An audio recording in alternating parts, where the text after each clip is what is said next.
주여 치유하게 하소서, 그런 제목으로 또 하나님의 말씀을 전하겠습니다.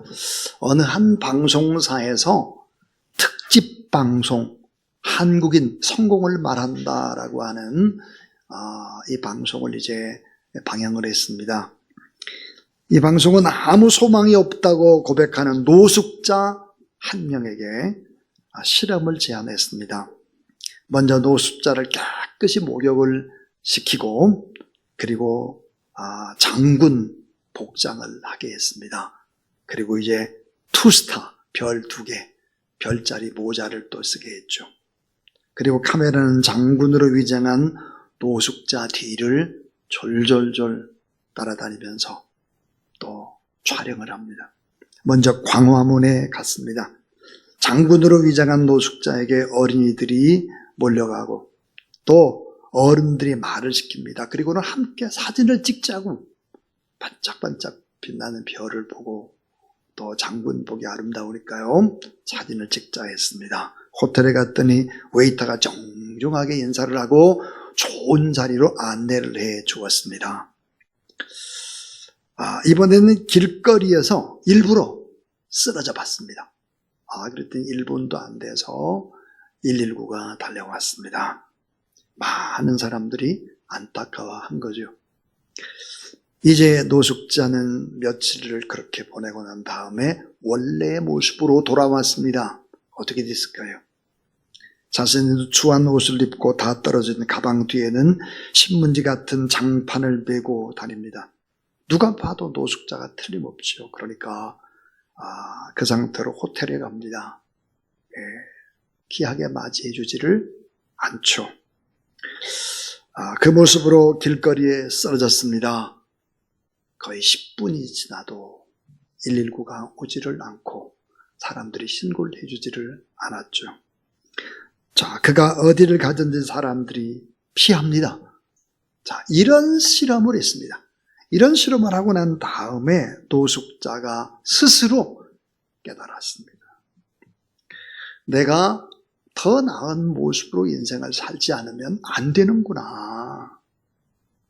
내가 새롭게 인생을 출발하지 않으면 나는 그냥 이렇게 무시당하고 살겠구나. 이런 깨달음을 얻게 되었습니다. 그리고 자신이 노력하지도 않고 꿈을 꾸지도 않고 희망도 포기하고 그렇게 살아왔던 자기의 삶을 후회하면서 다시 살아야 되겠다, 이런 마음을 먹게 되는 그런 내용이었습니다. 사랑하는 여러분, 만약에 오늘 우리가 우리의 삶을 한번 좀 바꿔본다고 하면, 아주 어려움을 경험할 수 있도록 바꿔본다면 삶의 깊이와 생각하는 차원과 이런 것들 아마 많이 달라지게 될 것입니다. 오늘 성경에 보니까 부자 가운데 동방의 최고의 부자입니다. 의인입니다. 많은 사람이 요백에 몰려 들어왔습니다. 그런데 하루아침에 이 모든 것을 다 잃어버렸죠. 완전히 다 잃어버렸습니다. 그리고 말로도 알 수 없는 고난의 시간을 맞이한 것입니다. 이 고통의 세월에 살아계신 여호와 하나님을 더 깊이 만나는 얘기가 바로 욥기입니다. 우리는 보통 그런 생각을 합니다. 저 높은 곳을 향하여, 저 높은 곳, 그 높은 곳을 향해서 우리가 나가야 된다 그러죠. 근데 예수님은 반대로 그 높은 곳에서 낮은 곳으로, 더 낮은 곳으로 내려오셨습니다. 그래서 예수님은 더 낮은 곳을 향하여입니다. 예수님께서 많은 고통을 다 겪으셨기 때문에 성경은 뭐라고 증언하느냐? 히브리서 2장 18절입니다. 자기가 시험을 받아 고난을 당하였은즉, 따라하세요. 시험 받는 자들을 능히 도우시느니라. 높고 높은 하늘 보좌에 계시던 우리 주님이 가장 낮은 자리로 내려오셨다. 그래서 자기가 시험을 받고 고통을 당하기 때문에 시험받고 고통받는 사람들 등이 넉넉히 도와줄 수 있게 됐다 그랬습니다. 자, 사랑하는 여러분, 우리는 때로 높은 곳을 바라봐야 됩니다. 주의 음성을 듣기 위해서. 그러나 높은 곳을 계속해서 바라본다고 해서 하나님의 음성이 또렷이 계속 들리는 것이 아닙니다. 때로는 신앙생활을 할 때도 어려움이 올 때도 있고 갈등을 겪을 때도 물론 있습니다. 그럴 때 우리가 삶의 회복과 내 모습을 진정으로 볼 수 있는 곳은 어딜까? 낮은 곳입니다.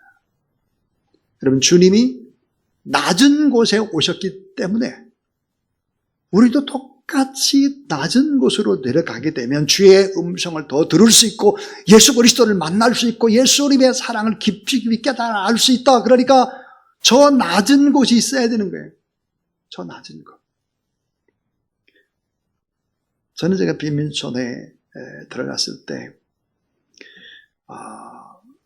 제가 목사님한테 목사님 저 신학을 하고 싶어요. 그러니까 반대하시는 거예요. 펄펄 뛰고 그 길이 어떤 길인데 그거를 들어서서 목사가 되려고 하느냐. 무슨 일이 있었느냐. 제가 이런 얘기를 했습니다. 목사님 제가 야간에 와서 공부하는 학생들의 눈을 초롱초롱한 눈을 가만히 들여다보면 예수님의 모습이 보입니다. 눈망울 속에 예수님의 모습이 보여요. 그랬더니 목사님이 그랬었습니다. 그래, 목회자가 돼야 되겠구나. 준비를 하는 게 좋겠다. 그랬습니다. 참 높은 곳이 아니라 낮은 곳에 오신 예수 그리스도. 이 낮은 삶들을 우리가 살아갈 때 더 간절히 내가 인생을 어떻게 살고 내 삶은 어디에 초점을 두고 어디에 가치를 두고 살아갈 것인가 라고 하는 것을 선명하게 알 수 있을 것입니다. 성경의 욥은 갑자기 모든 선순환의 고리가 끊어집니다. 악순환이 얼마나 심했든지 모든 사람으로부터 버림을 받습니다. 욥이. 그가 너무나 큰 환난을 당하고 악순환의 고리를 끊어보려고 아무리 발버둥을 쳐도 쉽게 끊어지지를 않았죠. 그래서 욥은 하나님 앞에 간절히 눈물로 기도합니다. 시편의 성경에 나오는 간구처럼 하나님의 도움을 구합니다. 이 악순환의 고리를 끊어주시고 또 하나님을 더 깊이 만나게 해주세요. 그렇게 막 하나님 앞에 매달리고 기도하죠. 성경에 보니까 다윗이 얼마나 많이 고통을 받고 힘들었는지, 자, 이 다윗이 지었던 시 가운데 시편 가운데 믹담이라는 시가 있습니다. 믹담. 이 믹담이 뭘까? 황금의 시입니다.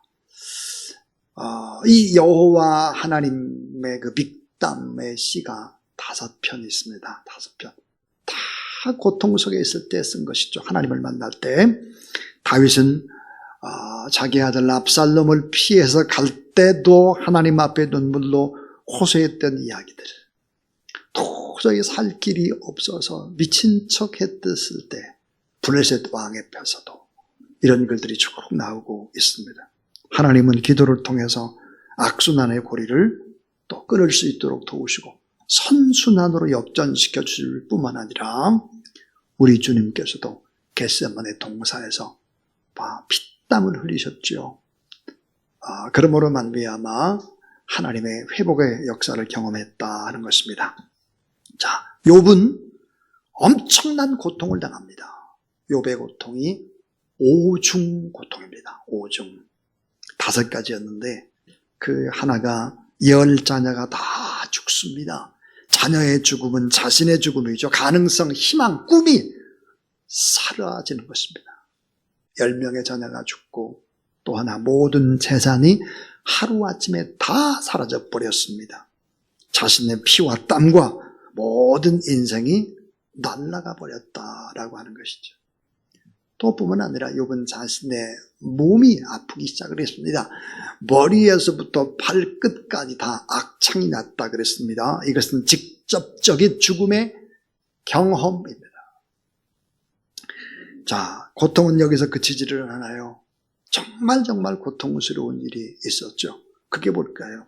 자신의 몸과 같았던 아내가 욥을 저주합니다. 하나님이 어디 있어? 하나님을 저주하고 죽어라 그럽니다. 그리고 떠나가 버렸습니다. 또 다섯 번째는 욥이 부유할 때 함께했던 친구들 모두 다 욥을 손가락질을 하면서 비아냥되었습니다. 그러니까 욥은 모든 것을 다 잃었습니다. 인생의 맨 밑바닥이죠. 이보다 더 큰 고난은 없을 것입니다. 죽음을 경험하죠. 그리고 하나님 앞에 부르짖습니다. 사랑하는 여러분, 편한 사람들은 하나님 앞에 간절히 부르짖지를 않습니다. 등 뜨숩고 배부르고 자기 힘으로 뭔가 할 수 있다 그러면 하나님 앞에 간절함이 없어요. 간절함으로 예배드리지 않아요. 간절함으로 눈물로 하나님 앞에 찬양하지 않아요.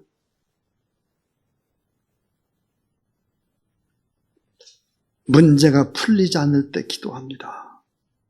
내 힘으로 잘 안 될 때 기도합니다. 불가항력적인 상황 앞에서 하나님 앞에 기도합니다. 이런 사람들을 누구라고 하느냐? 미성숙한 사람이 그래요. 성숙한 사람은 그렇지 않습니다. 성숙한 사람은 문제를 만나고 나서야 비로소 엎드리는 것이 아니라 변함없이 하나님 앞에 예배드리고 변함없이 하나님을 사랑하고 변함없이 기도하려고 나를 채찍질하는 사람들이죠. 그래서 환경의 변화와 관계없이 하나님께 주파수를 맞추는 거예요. 하나님이 쓰시는 인간 모두 다 이런 고난과 역경과 아픔을 맛본 사람들입니다. 광야를 거친 사람만이 쓰임을 받았다. 광야는 인생 역전을 위해 지렛대와 같은 것입니다. 이 광야의 경험을 통해서 무엇을 얻을까? 영적인 면역력을 키우는 것입니다. 영적인 면역력을 키우죠. 자, 이것은 믿는 사람들이 가지는 아이러니입니다. 기적이죠. 섭리입니다. 자, 면역력, 생명력을 키우는 것입니다. 어려울 때는 더 하나님 앞에 의지하게 되고 더 하나님을 찬양하게 되고 오히려 감사하게 되는 것이죠. 고린도전서 10장 13절을 보니까 하나님은 비부사 감당치 못할 시험당함을 허락지 아니하시고 자, 시험을 당할 즈음에 따라하세요. 피할 길을 내사 너희로 능히 감당하게 하시느니라. 당장은 고난받을 때 죽을 것 같고 힘들 것 같고 너무너무 고통스러운데 근데 그 시간이 지나고 나면 너무너무 의미 있고 가치 있는 축복의 시간이었다 하는 것이죠. 자, 이제 영상 하나를 볼 텐데요. 이 영상은 추상미 영화 감독의 이야기입니다. 저는 추상미 이 감독을 이제 떠오르게 되면 그 아버지 추성웅이라고 하는 연극 배우가 떠오릅니다. 잠시 한번 보시죠. 예.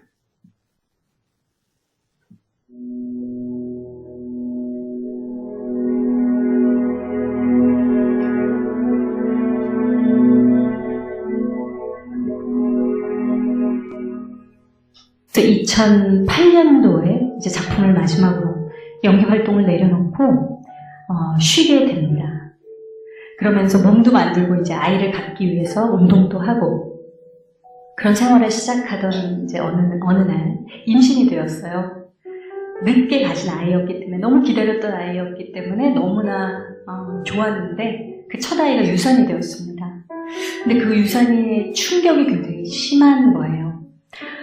그럴 때 그렇게 바라던 아이가 생겼는데도 불구하고 제 인생의 가장 큰 시련이 이제 그때부터 시작이 됐습니다. 갑자기 어느 때부터인가 아이가 죽는 악몽을 매일 꾸기 시작하는 거예요. 그러면서 산후 우울증이라는 게 이제 찾아옵니다. 근데 그것이 그냥 지나는 게 아니라 일반 우울증으로 깊게 이제 들어가게 됐어요. 그래서 4년에서 한 5년 정도 심각한 우울증 상태에 빠지게 됩니다.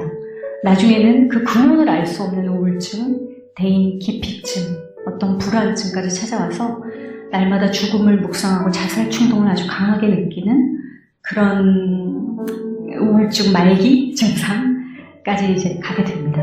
저희 집이 아파트 11층이었거든요. 근데 그때도 그런 마음의 아픔과 공허감이 이제 밀려오고 있었을 때,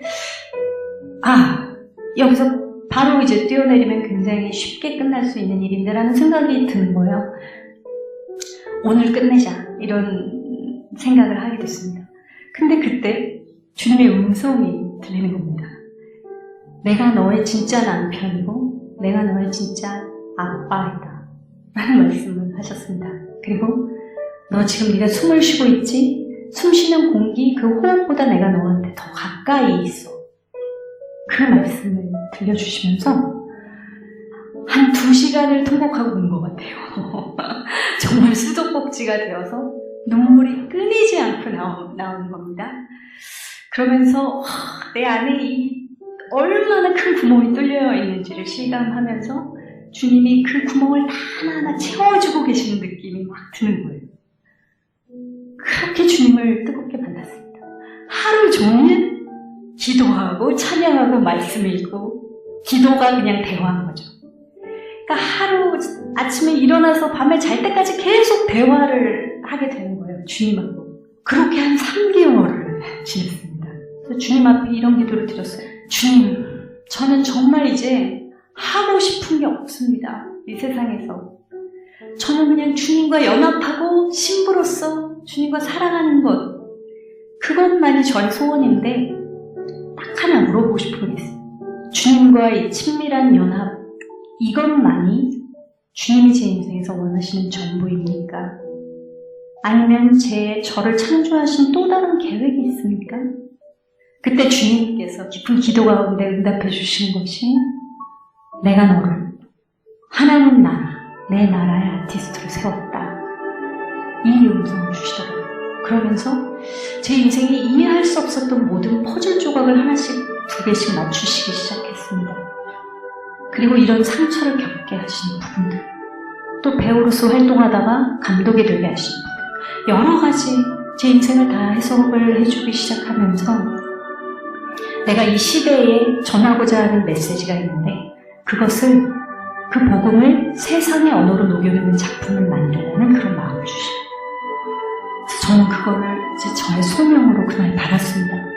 하나님께서는 그 우울증을 통해서 제 내면에 있는 진짜 상처를 드러내심으로 인해서 저의 정말 실존, 진짜 나 자신과 하나님이 만나는 그런 기회를 허락하셨던 것 같습니다.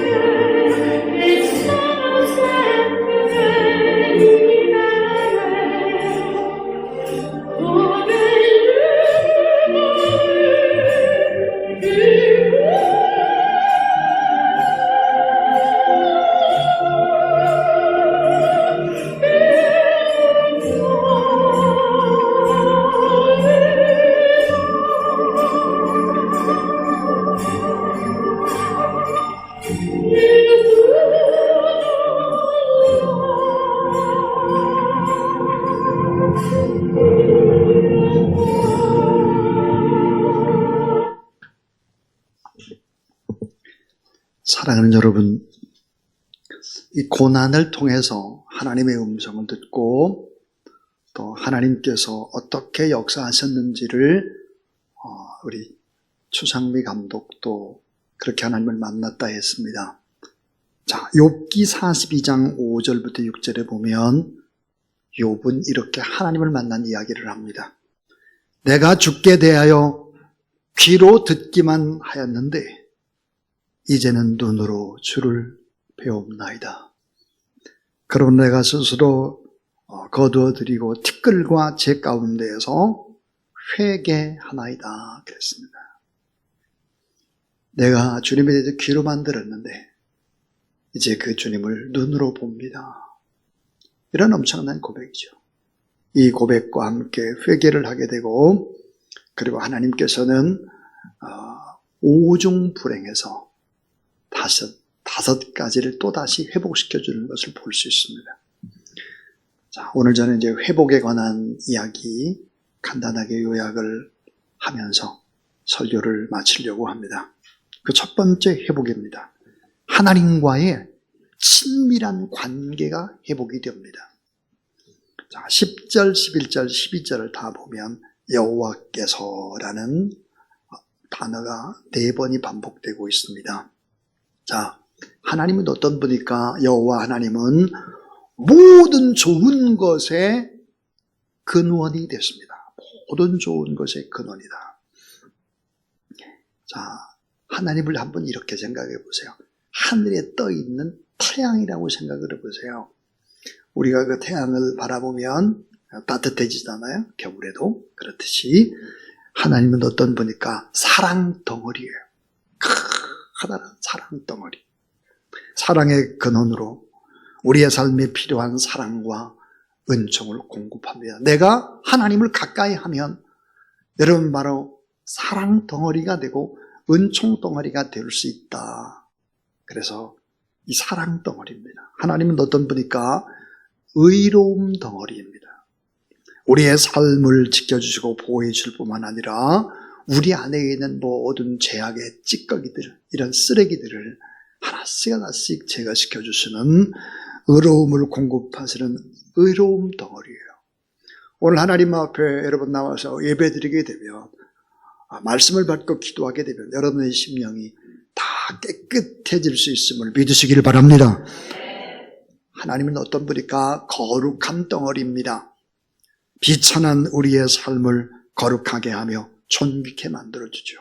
성경은 말씀과 기도로 거룩해짐이니라 그랬어요. 이 거룩함 덩어리죠.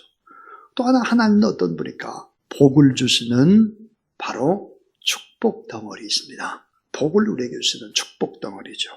하나님을 바라보고 의지하고 하나님 앞에 간절히 기도하고 그럴 때 하나님의 도움을 받게 되면 어떻게 될까요? 우리가 바로 축복받는 존재로 동화시켜버립니다.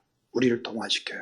그래서 여러분 다 축복 덩어리가 되기 때문에 여러분을 만나는 사람들은 인생에서 또 복을 받게 되는 줄로 믿으시기를 바랍니다. 축복의 존재로 동화시켜주시는 하나님. 그래서 하나님은 우리에게 1000대까지 복을 주신다 그렇게 말씀했고 우리를 축복의 통로로 사용해서 복음을 증거하고 선교사님으로서 사역을 하고 그렇게 감당할 수 있도록 하는 거죠. 그 다음에 이제 하나님은 또 어떤 분일까? 풍성한 생명덩어리입니다. 풍성한 생명덩어리. 그런 풍성한 하나님을 바라보게 되면 새로운 삶으로 다시 회복되고 다시 태어나고 치유되고 회복해 하시는 하나님이시다. 그래서 바로 욥은 하나님과 친밀한 관계가 먼저 회복이 되는 것입니다. 두 번째입니다. 자, 하나님께 초점을 두게 되면 순서대로 선순환의 구조를 이루게 되는데 두 번째 회복이 뭘까? 바로 마음을 회복시켜 주시는 것입니다. 심령을 회복시켜 주시는 것이죠. 욥기 42장 10절에 보니까 욥이 그의 친구들을 위해 기도할 때 여호와께서 욥의 곤경을 돌이키시고 여호와께서 욥에게 이전 모든 소유보다 따라서 갑절이나 주신지라. 자, 여러분 욥기 전체의 상당 부분은 뭘까? 친구들과의 대화죠. 친구들로부터 엄청난 공격을 받아가지고 상처는 다 받습니다. 욥이. 그런데 이제 욥이 친구들을 위해서 하나님 앞에 간절히 기도합니다. 그리고 욥의 친구들을 다 초청을 하죠. 다 초청을 하고 여러분이 그렇게 초청을 할 수 있다는 것은 뭘까요? 욥의 마음이 회복된 것입니다. 우리가 시험과 환난을 당할 때 마음이 무너집니다. 그래서 분노와 증오가 내 마음속에 이글거리죠. 미움과 낙심과 온갖 시험들이 찾아옵니다. 또한 주변의 사람들한테 적개심을 품습니다. 그러니까 본인이 사실은 어때요? 파괴되는 것이죠. 원망, 불평을 하게 되는 것입니다. 그런데 하나님을 사랑하는 자, 그 하나님을 의지하는 자에게는 하나님이 그 마음에 참 평안함을 주시고 마음을 치료하신다는 사실을 믿으시기를 바랍니다. 욥의 곤경을 하나님이 돌아보셨다 했습니다. 그래서 그들을 초청하고 그들을 축복하고 그들과 함께 음식을 나누는 모습들을 보여줍니다. 세 번째 회복은 바로 인간 관계를 회복하는 것입니다. 마음이 회복되니까 인간 관계가 회복이 되는 것이죠. 욥기 42장 11절 이에 그의 모든 형제와 자매와 이전에 알던 이들이 다 와서 그의 집에서 그와 함께 음식을 먹고 여호와께서 그에게 내리신 모든 재앙에 관하여 그를 위하여 슬퍼하며 위로하고 각각 게시태 하나씩과 금고리 하나씩을 주었더라 그랬습니다. 너무나 아름다운 관계 회복의 그림입니다. 자, 이 게시타라는 것은 그 시대에 바로 돈, 화폐를 의미합니다. 또 이 게시타라는 의미는 7배, 7배라는 뜻도 있습니다. 사랑하는 여러분, 돈으로는 결코 얻을 수 없는 것이 있습니다. 그게 뭘까요? 사람입니다. 좋은 사람을 얻는 것은 무형의 재산입니다. 무형의 재산. 내 주변의 사람들, 귀한 관계를 맺고 사랑하는 사람들, 욥은 그 관계가 깨지는 고통을 다 겪습니다. 그리고는 다시 회복해 나가는 거죠. 자, 그를 비판했던 친구들과의 관계를 어떻게 회복을 해주셨을까? 욥의 친구들이 욥을 위로하고 괴시타, 즉 돈과 금꼬리를 하나씩 욥에게 주었다 그랬습니다. 그리고 함께 먹고 모든 사람들, 예전에 알던 모든 사람들이 다 모였습니다. 또한 욥은 7남 3녀를 두었다 그랬습니다. 욥기 42장 15절 모든 땅에서 욥의 딸처럼 아리따운 여자가 없었더라 그랬습니다. 참 놀라운 축복의 경험입니다. 자, 이제 네 번째 관계 회복인데요. 이게 뭘까? 물질 관계의 회복입니다. 물질. 처음보다 몇 배를 줬다고 그랬어요? 2배를 더 줬어요. 처음보다. 자, 욥기 42장 12절에 보면 여호와께서 욥의 말년에 욥에게 처음보다 더 복을 주셨다. 아까 보니까 갑절을 주셨다. 그랬습니다. 그것만 줬을까? 마지막 5번째 회복입니다. 그것은 가족과 가문이 모두 다 축복의 관계로 회복을 시켰습니다. 선순환의 축복이죠. 놀라운 하나님의 말씀입니다. 특별히 이제 욥기 42장 15절을 보면 아주 특이한데요. 모든 땅에서 욥의 딸들처럼 아리따운 여자가 없었더라. 그들의 아버지가 그들에게 그들의 오라비들처럼 기업을 주었더라 그랬습니다. 여러분, 구약 성경에 여자들이 기업을 받는 경우는 거의 없죠. 욥기에 보니까 똑같이 남자들과 같이 아들들과 같이 딸들도 그 기업을 줬다 그랬습니다. 16절에 보니까 그 후에 욥이 140년을 살며 아들과 손자 4대를 보았고 그랬습니다. 자, 4대를 보았고, 저는 욥기의 맨 마지막이 제일 중요하다고 생각을 합니다. 따라하세요. 욥이 늙어 나이가 차서 죽었더라. 여러분, 나이가 차서 죽었더라. 하나님의 뜻을 다 이루는 죽음의 축복입니다. 참 여러분, 축복 중에 최고의 축복은 뭘까? 마지막에 우리가 꼭 받아야 될 축복이 뭘까? 그 죽음의 축복입니다. 장례식장에 가보게 되면요, 어떤 장례식장은 이래요. 그분이 돌아가시는 것이 너무 안타까워서 막 울어요. 안타까워서. 우리 곁에 조금 더 머물러 있어야 될 분인데 돌아가셨구나. 그런 장례식에 가면 너무 뿌듯하고 기쁘고 감사하고 막 그렇습니다. 여러분, 이 죽음의 축복, 성경은 뭐라고 말하나? 믿는 자에게 축복을 주는데 죽음의 축복을 줬다 그랬습니다. 여러분, 다 이런 놀라운 축복을 받고 죽음은 또 끝이 아니잖아요. 하나님 앞으로 가는 일이기 때문에 더 좋은 축복의 집으로 이사를 가는 것입니다. 이런 축복의 죽음의 축복을 받는 그런 여러분 되기를 주님의 이름으로 축원합니다.